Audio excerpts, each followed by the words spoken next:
Going on YouTube? Hope everybody out there is having a great and fabulous day. Good morning, good afternoon, good night, pretty much. How the hell are you? In today's video, we're going to be talking about the 7 type of riders that you could expect to meet over the course of your riding career. You may meet them all at once, you may not. Who's to know? But all in all, let's get right into it. And our number one position is going to go to the SQUID. Yes, I know you already may know about the SQUID, but let me reiterate. The SQUID could be easily spotted. He usually is wearing a sleeveless tank top, ripped jeans, and depending if he was working that day, steel-toe boots or DC skate shoes. He may accessorize his getup with a fake Cuban bracelet and or a fake. If the SQUID is not giving himself away solely based on his appearance, you should be able to pick up on a few things that they say. A combo may go something like this. Is that a 1000? No, actually, it's actually a 600. Oh, I had to get rid of my 600 because right at 165, that thing just wanted to fall on its face, and I couldn't have that. Nope, no siree. Oh, you're 600? You got it up to 165? 185 actually, but like I said, right at 165, that thing just wants to fall on his face, and I couldn't have that. No siree. Oh, okay. I didn't know that they go that fast. You know, it doesn't seem like they would. Oh, you definitely don't know. That's right. For sure you don't know. But they do. They definitely do. And I got some secret sauce I put, you know, in my gas tank. Is that VP stuff? Woo, boy. You just gotta twist that throttle, man. Throttle right there is gonna be your best friend. I tell you what. If I was you, I would get that 1000 ASAP because 600 ain't the way to go. You gonna outgrow that thing very soon. I mean, if you ain't a pussy though. See, it's very easy to spot these guys. They're probably walking around the parking lot and spitting out horsepower numbers and interjecting themselves into every conversation, just dropping off a bomb saying Gixxer 1000 is the best bike ever built and walking away. At the end of the day, these riders care about one thing and one thing only, and that's to go really fast in a straight line wearing minimal gear. They love their sport bikes, and they treat their sport bikes as if it's an accessory to their current outfit. Expect yourselves to meet these type of riders on your next ride. Number 2, Safety Steve. Now, Safety Steve is like an oddball, almost like a unicorn. You might never meet him in your whole riding career. It may be due to the fact of his extreme shyness when it comes to meeting new people, but boy, the second that he gets a chance to talk about some gear, oh, he will not let it go. He will start to break it down to you, starting with his $1,500 helmet with OnStar Assist, a D3O armor in his jacket, in his pants, his kangaroo gloves, his airbag vest, his boots, his this, his that, his on and on and on and on. I mean, this guy's sitting on a fortune when it comes to gear. He could probably buy a few bikes if he sells all his gear. Now let's talk about spotting this guy, and I'm going to tell you right now, it's going to take some effort to spot this guy. He is not easy to spot. Knowing all the lines of all the manufacturers for the new season, all the new gear coming out, that is going to help you tremendously. Knowing the differences of what was the difference between these gloves and last year's gloves. Last year they were using Kangaroo, this year they're using Stingray. Knowing all that is going to help you tremendously. Now when you do finally spot Safety Steve, one comment on his gear and he will go down the line of why he picked this one over that one, the benefits, the rewards, the takeaways, pretty much all that stuff. I mean, and it's just not going to stop there. Then it's going to move on to his bike. It's probably going to be a GS 1200 because come on, let's be real. And I'm going to tell you right now, that GS 1200 has never been off the asphalt. Steve is one for safety, which is not a bad thing. But he's definitely on the extreme opposite end of the SQUID. It's going to take some effort to try to spot this guy, but when you do, you definitely will know it. Rider / canyon rat. Alright, so this guy is a true wonder. He's probably the fastest rider in the mountain. Makes you ask yourself, why isn't he pro? He definitely rides like one. He could feel all the imperfections on his suspension while he's on the side of the road. Too much rebound or compression, maybe a little too much preload. He's able to dial it in right there on the side of the road to match his riding style of the day. Whenever he parks his bike, men are drawn to see that his tires have no chicken strips at all. His pegs are scraped, his knee pucks are scraped as well, and shit, maybe even his elbow pucks. He's usually in a full suit, not because it looks cool, but because at his speeds it is a must. He's the type that goes full force in anything he does. But he's also a very humble man. He's not an arrogant one. He loves to give advice and try to help people as best as he could, answering new questions like, what kind of tires you running? What's your suspension set at? What exhaust is that? Or what exhaust do you recommend? He is more than happy to answer all those questions. Perfect bike cosmetically, but mechanically it's top notch. Oil changes every 1,500 to 2,000 miles.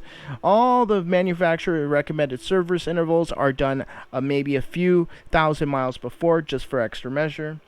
He may be on a sport bike or a naked bike. The bike will have some tasteful mods, a tune, and a suspension cartridge kit, but the majority of his money will go to his tires. Buying the best in the business. He's always on the lookout, trying to find the new best thing in tire technology. The Canyon Rat never rides to work. He only rides in the canyons in the early morning hours to avoid traffic, and he may go during the week or on the weekend. Doesn't matter to him.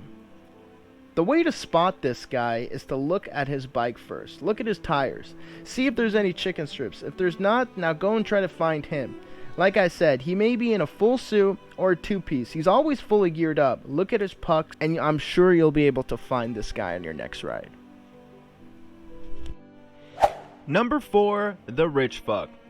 Okay, so this guy is definitely not a rider like you and I. They don't carry some of the same passions. It almost seems like they're going through a midlife crisis, and their Lamborghini or Ferrari does not give them the same joy that it once did. The rich fuck only cares about one stat, and that's the price tag. Maybe the rarity. They're probably going to be on some ultra rare, super hyper bike, very limited in quantity and super exclusive. For them, that's all that matters. Now, the bike will definitely have some of the most expensive mods that you could possibly throw at it. Thousands, maybe even tens of thousands of dollars. The usual steeds that they probably will be on would be maybe something along the lines of a Ducati Superleggera or an MV Limited, but they definitely won't be on anything classic. The type of guy that can afford a ultra rare classic hyper bike, in my eyes, he's a real rider, because they can appreciate and they know about that bike. These type of riders, this type of guy, he just walks into a dealership and wants the most expensive thing that he can get. They will gladly spark up a conversation if you happen to give them one comment on their steed. So they could pull out their phone and show you their cars and their hookers that they know on a first name basis. This type of rider is definitely not a good rider by any means. He's actually a really bad one. He doesn't have chicken strips, he has chicken thighs. He doesn't crash or anything, but then again, he doesn't go very fast. The way he bought his bike is probably the way I try to figure out what I'm going to have for dinner tonight. Should I go to Ducati and get that Superleggera, or what about that HP4 Race from BMW? Not going to be hard to spot this guy. Look for the dude wearing a vintage style loyal brand jacket, and probably has a fat Rolex watch, and shit, maybe even some terrible plastic surgery. You never know. Not saying that all these guys are bad, but in my experience, I met some of them that definitely had no business being on a bike, no matter how expensive it is. Watch out for this guy on your next ride. You will eventually run into him. Number 5, the Harley Rider. Now, the Harley Rider is in a class of his own. Nobody can tell this man nothing. He will sit in the parking lot and tell you how good and powerful his 124 V-twin monster is, and how it probably has more torque than any bike here. The problem is what he won't tell you is that he had to pull out a second mortgage on his house to pay for it. And in fact, the wife is actually taking the kids and leaving him. One good thing about Harley riders is that they are real riders. No BS. Maybe not great or good ones, but at the end of the day, judging by the statistics, Harley owners put the most miles on their bike. And that's a great thing in my eye. The Harley rider is the type of person that he's probably a hard worker, has a family, maybe religious. Okay, come on, let's be real. He's definitely religious. They have a few religious rituals that they might make sure to attend every single year. One being Sturgis, of course, maybe Daytona in Florida, and Born Free in California. When maybe you and I might want to go out for a quick rip up and down the canyons and probably clock in around maybe 80 to 100 miles, if that. When the Harley rider wants to go out, him and his pals might wake up early in the morning and clock in a 600 to 700 round trip in a day. But with a bike that is that comfortable, it's very easy to do that kind of mileage. Now, spotting this guy is definitely not going to be hard. You're probably going to hear him before you see him, because you know loud pipes save lives. But if his check hasn't cleared for that week and he wasn't able to get that aftermarket Vance & Hine exhaust, just look for the leather chaps, the Harley Davidson boots, and the bandana on his head. Maybe also a few skull rings that he may have on. You're bound to meet this guy on your next ride if you haven't already done so yet. Number 6, the DIY guy. Okay, so this guy prides himself on doing all his own work and maintenance. He loves the fact that he could save money and also have bragging rights whenever he meets new people. He does try to be nonchalant about it, but boy will he tell you that he knows how to do everything from changing his own oil to adjusting valves. The DIY guy is a cheap bastard when it comes to labor rates.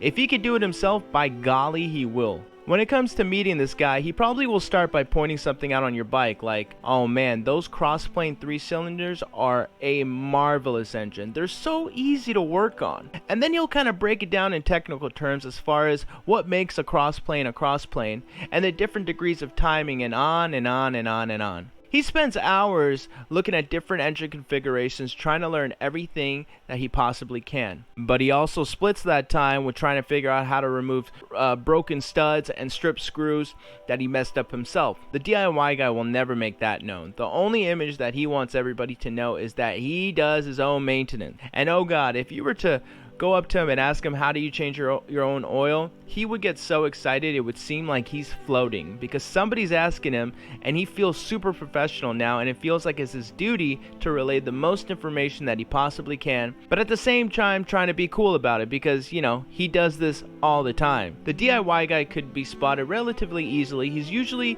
standing around a bike with his arms folded, has a very focused stare as he's talking to the owner and talking about things like valve intervals or making a remark like, boy, I would hate to work on that thing.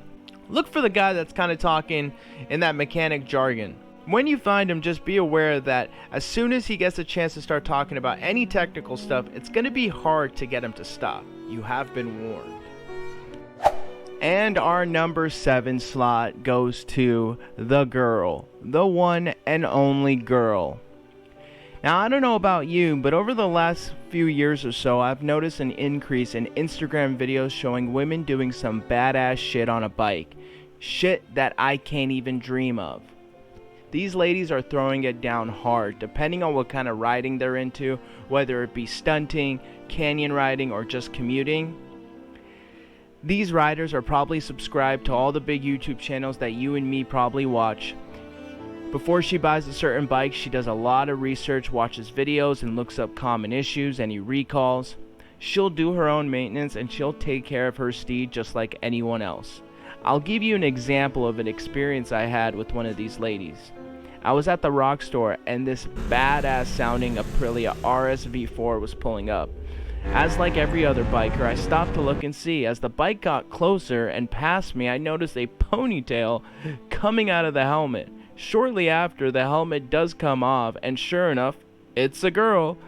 I find it hilarious. Within a few minutes of her taking off her helmet, there was already maybe 2 guys trying to pull them digits. More power to you if you can, but usually they're with their husband or with their boyfriend, so before you have any ideas, you might want to give it a minute or two to see if she's with someone. Spotting this rider should be easy enough. Look for the female in gear. When you do meet this rider, don't say something stupid like, that's not a girl's bike. Be respectful. And with that, my friends, hope you guys enjoyed the video. If you did enjoy, please let me know in the comments. If there's any future videos you would like me to make, I am at your service. Stay up. 2 wheels down. Peace. Cause a good die young. Yeah, the good die young. Push it to the limit, I can't go no more.